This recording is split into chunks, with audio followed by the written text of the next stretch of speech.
پڑھتا ہوں، ایک مرتبہ پڑھتے ہیں نا،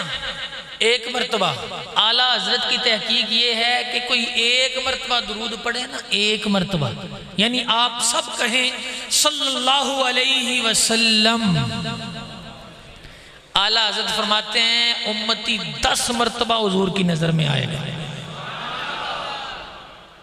امتی 10 مرتبہ حضور کی نظر میں آئے گا۔ اور یہ صرف کہنے کی باتیں نہیں ہیں، اعلیٰ حضرت نے 1 سے لے کر 10 مرتبہ تک، ایک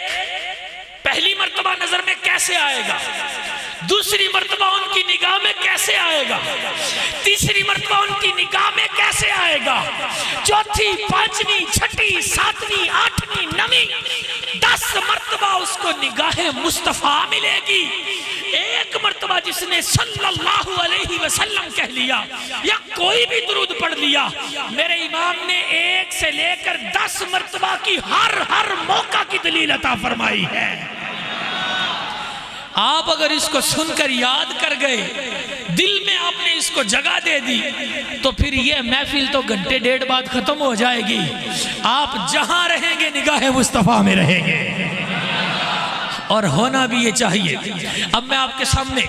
حضور سید کونین صلی اللہ علیہ وسلم کی زبان اطہر سے وہ 10 مرتبہ ہم نظر میں کیسے آتے ہیں،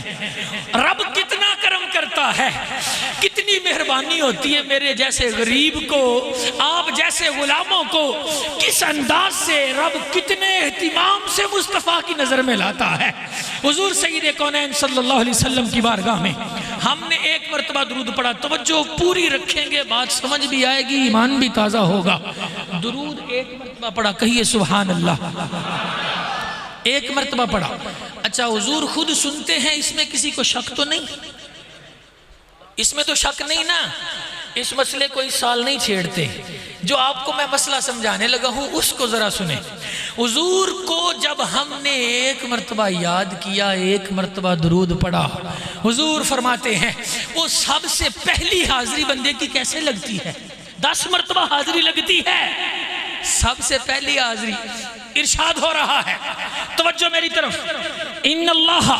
وکل بقبری ملکن آتاہ اسماء الخلائق لا یصلی علی احد الا ابلغنی باسمہ واسم ابیہ ھذا فلان ابن فلان قد صلی علیہ۔ حضور فرما رہے ہیں اللہ پاک نے میرے مزار اطہر پر قیامت تک کے لیے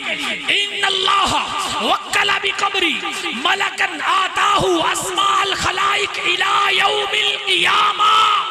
حضور فرما رہے ہیں اللہ نے میرے مزار اطہر پر قیامت تک کے لیے ایک ایسا فرشتہ مقرر کر دیا ہے، ایسا فرشتہ مقرر کر دیا، تعینات کر دیا، آتاہ اسماء الخلائق، جس کی شان یہ ہے کہ کل کائنات میں سے کوئی کہیں سے بھی بولے، رب اس کو سننے کی طاقت عطا فرما دیتا ہے۔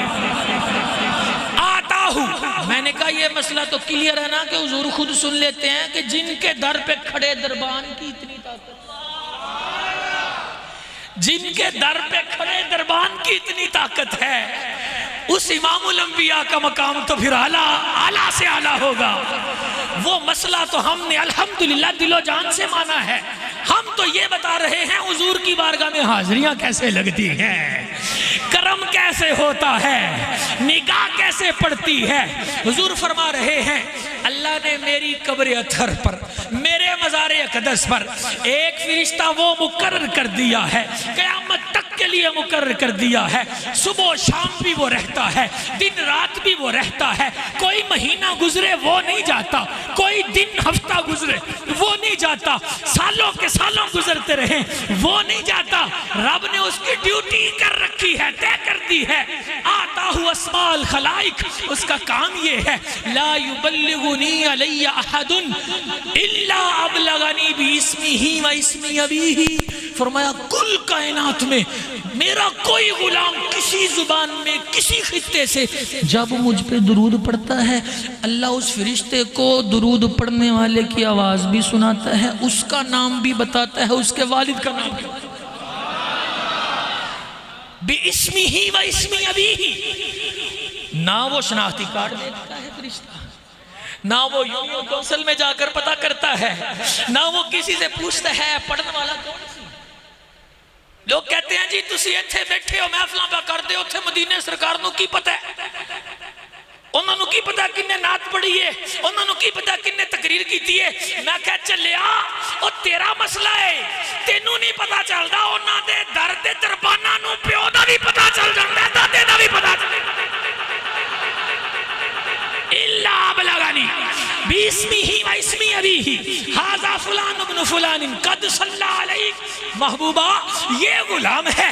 یہ ولدیت ہے، یہ پورا شجرہ نسب ہے، اتنی دور بیٹھا ہے آپ کی بارگاہ میں درود پیش کر رہا ہے۔ ھذا فلان ابن فلان، درود ایک پڑھا، یہ پہلی حاضری ہو گئی۔